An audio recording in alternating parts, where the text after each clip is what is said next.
မလေးရှားမှာကျုပ်တို့လာလို့တဲ့ဆိုခင်ဗျနေရာပြောက်တယ်နောက်တစ်ခုကမယုံရင်စမ်းနေတယ်ဆိုရင်ပညာစမ်းနေတာစကေးစမ်းနေတာဒါမှမဟုတ် mindset စမ်းနေတာမြန်မာနိုင်ငံလာခဲ့မြန်မာနိုင်ငံမှာခင်ဗျခုရောက်နေတဲ့နေရာကိုလောက်ပြသဘောပေါက်လာတယ်ကျွန်တော်ဘယ်မှာပေါက်သွားလဲဆိုတော့ကိုတော်ကြီးနဲ့ဖြစ်ပြီးသွားတဲ့အချိန်မှာ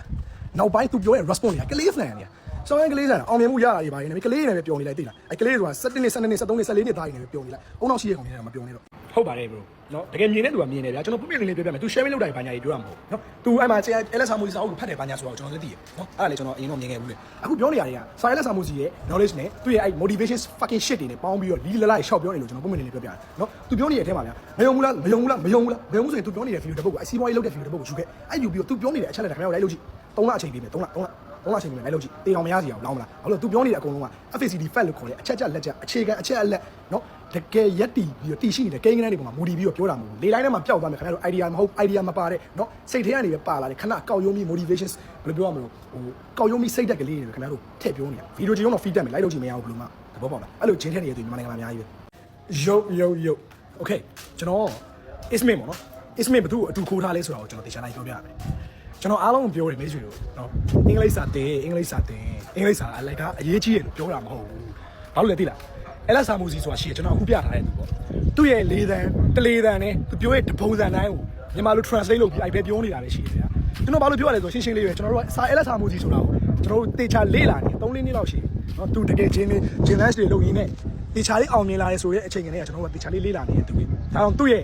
paid class တွေ paid seminar တွေကျွန်တော်မတက်ဘူးကျွန်တော် free class တွေပဲတက်လာတယ်တို့တော့အဲ့ ismit ဆိုတဲ့ဘဲကလည်းအဲ့ LS ဟာမူစီ free pay တဲ့ video တွေကဟာတွေကိုပဲ TikTok မှာပြန်ရိုက်တာပေါ့အခုချိန်မှာခင်ဗျားတို့ဒုက္ခရောက်နေတာဗာလဲဆိုတော့ခင်ဗျားတို့က appearance ကိုစောင့်ရမ်းကြည့်တယ် appearance ဆိုတာပုံမှန်သွေးမြင်ကိုပြောချင်တာပေါ့နော်ကုတ်ကြီးတွေဝှက်ထားမှာမျက်မှန်တွေတက်ထားမှာဒါမျိုး appearance ကိုခင်ဗျားတို့ကြည့်ရဆိုရင်အဲ့လိုချင်းထည့်တာခံရမှာပဲပြောပြမယ်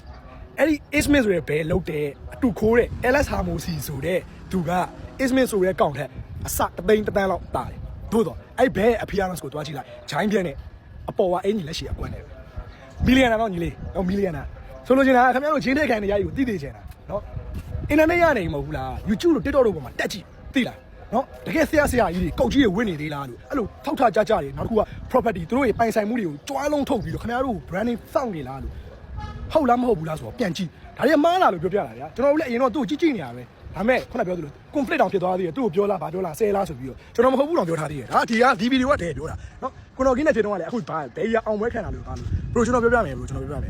ရိုနေနေရမလေးရှားကျွန်တော်တို့နေနေရမြန်မာသဘောပေါက်လားနော်ဘရိုမှာမီးပြိုင်ဘာလို့ရမလဲလို့တွေးရမယ်အုံတော့မရှိဘူးကျွန်တော်တို့တော့သဘောပေါက်လားဘရို COA လုံးမယ်ဆိုရင်ကြုံရမယ့်ဟာအခု20လောက်ပဲရှိတယ်ကျွန်တော်တို့ကအခု2000လောက်ကိုတေချာကြုံပြီးမှအောင်မြင်တာမဟုတ်ဘူးနော်ဇက်တိုက်ခွေးလုံးနွားလို့ကြာရှုံးပြီးတော့မှရအောင်အောင်မြင်အောင်လုပ်ရတယ်ကျွန်တော်ကိုယ်တိုင်လည်းအခက်အခဲတွေအများကြီးကြုံပြီးသားကျွန်တော်ကိုယ်တိုင်လည်းအများကြီးရှုံးနေထားပြီးသားသို့တော့ဘယ်နော်မလေးရှားမှာကျုပ်တို့လာလုပ်တယ်ဆိုခင်ဗျနေရာပြောက်တယ်နောက်တစ်ခုကမယုံရင်စမ်းနေတယ်ဆိုရင်ပညာစမ်းနေတာလားစကေးစမ်းနေတာဒါမှမဟုတ် mindset စမ်းနေတာလားမြန်မာနိုင်ငံလာခဲ့မြန်မာနိုင်ငံမှာခင်ဗျခုရောက်နေတဲ့နေရာကိုလောက်ပြသဘောပေါက်လာတယ်ပြောပြတာနော်